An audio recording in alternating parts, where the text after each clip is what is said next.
Eu vou agora direto para os Estados Unidos falar com a Mariana Jangiacomo, que acompanhou as declarações, né, de diversas autoridades sobre os esforços na busca pelo submersível que desapareceu durante uma expedição para avistar e explorar o Titanic.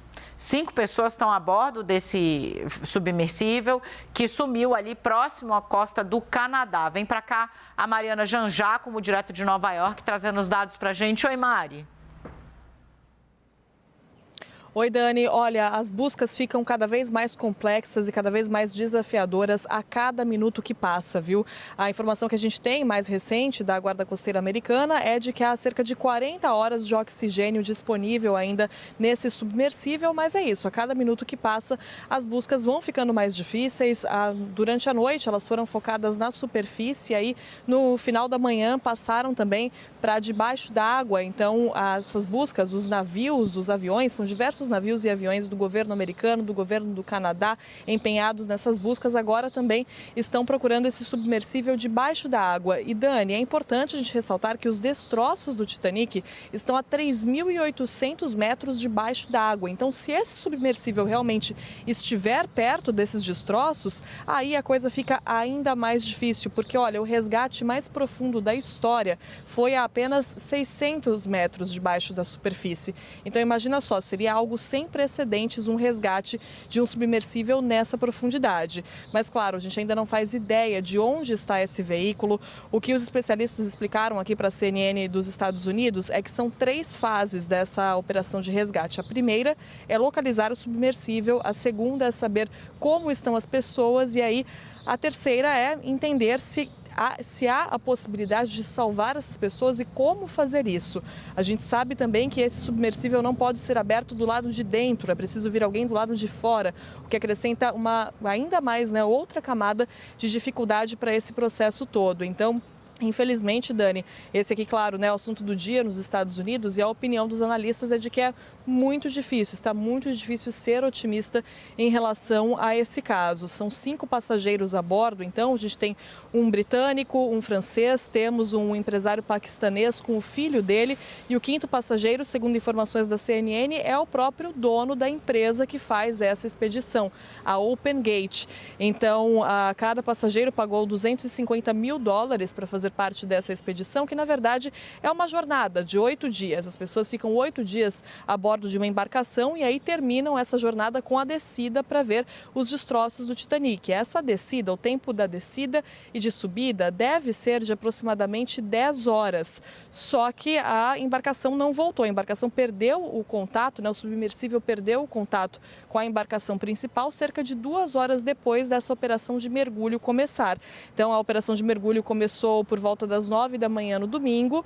Era para o submersível ter voltado por volta das 6 horas da tarde, mas não apareceu e a equipe não consegue comunicação com essas pessoas. Então, não se sabe, não se faz a menor ideia de onde estejam essas pessoas, de onde esteja esse submersível. E é isso, Dani, mobiliza muito aqui, mobiliza uma série de equipamentos, de veículos, até veículos militares, né, claro. Então, Guarda Costeira Americana atuando nisso, Guarda Costeira Canadense também empresas privadas, tá? Os Estados Unidos estão tentando conseguir a ajuda daquela empresa que tirou imagens, né, que fez imagens impressionantes dos destroços do Titanic, imagens que rodaram o mundo. Então, estão tentando conseguir a ajuda dessa empresa também, que tem um equipamento de mergulho todo especial. É uma mobilização gigante para uma tarefa realmente muito difícil, a situação ficando cada vez mais complicada à medida que o tempo passa. Dani. Ana, eu queria conversar com você sobre um aspecto que você tocou para que as pessoas entendam o tamanho do pepino, tá? Primeiro que eles perderam comunicação, então não se sabe exatamente aonde eles estão nesse momento.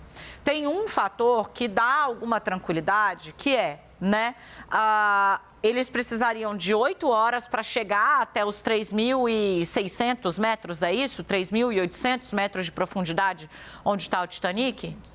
Perfeito. Então, eles precisariam de mais tempo. Eles sumiram quando eles estavam afundando há 2 horas, certo? Então, é possível que eles estejam nesse meio do caminho. Porque se você tivesse que descer os 3.800 para pegá-los, isso nunca foi feito na história. como a Mariana falou. Então, é rezar para que eles estejam cerca de 600 metros, 800 metros de profundidade, que seria algo equiparável ao feito humano mais impressionante em relação a esse tipo de resgate. Agora, para piorar, ainda que eles estivessem, que todos fossem experts em mergulho de grandes profundidades, é impossível para quem está dentro da cabine sair. Para fazer isso, eles precisam que alguém de fora vá resgatá-los. Explica para a gente de novo, Mariana, por que desse sistema e como é que ele funciona. Se alguém não vai até o submersível, é impossível. Lá eles têm um dos homens que é considerado um dos pilares da exploração do Titanic, desse tipo de expedição, mas esse homem, mesmo sendo muito expert no que faz, ele não conseguirá fazer nada de dentro da cabine onde ele está. Explica, Mari. Exatamente, Dani. Por isso que a situação é tão dramática e tão desesperadora. E, inclusive, essa empresa, né, a OceanGate, está sendo alvo de muitas críticas aqui nos Estados Unidos, justamente pela falta de garantias, né, pela falta de segurança como essa que a empresa parece oferecer. Aqui voltou a circular uma matéria, uma reportagem do ano passado que a CBS fez, em que um repórter fez essa expedição. Ele entrou no submersível e mostrou ali alguns detalhes que realmente parecem amadores. Por exemplo, o controle do submersível é feito por um joystick ali, um controle que parece de videogame. Então, o próprio repórter, ele se mostrava incrédulo com a situação de um veículo que vai fazer uma tarefa que não é nada fácil. Imagina, descer até 3.800 metros debaixo da superfície para ver os destroços do Titanic. Inclusive, também nessa reportagem dá para ver o homem assinando, o repórter assinando um termo dizendo que ele assume os riscos, olha só, Dani, assume os riscos de danos psicológicos, físicos ou até mesmo de morte antes de entrar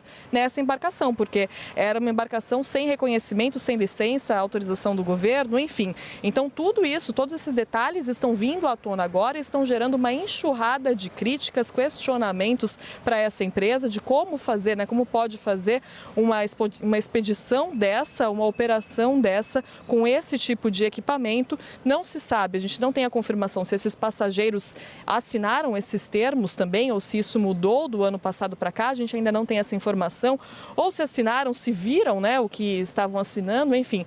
Mas há, claro, há uma série de questionamentos sobre as condições desse tipo de embarcação, do submersível, e as condições de segurança, né, as garantias de segurança, pensar, né, se der errado, se der alguma falha, como fazer para as pessoas saírem, como fazer para que elas voltem em segurança.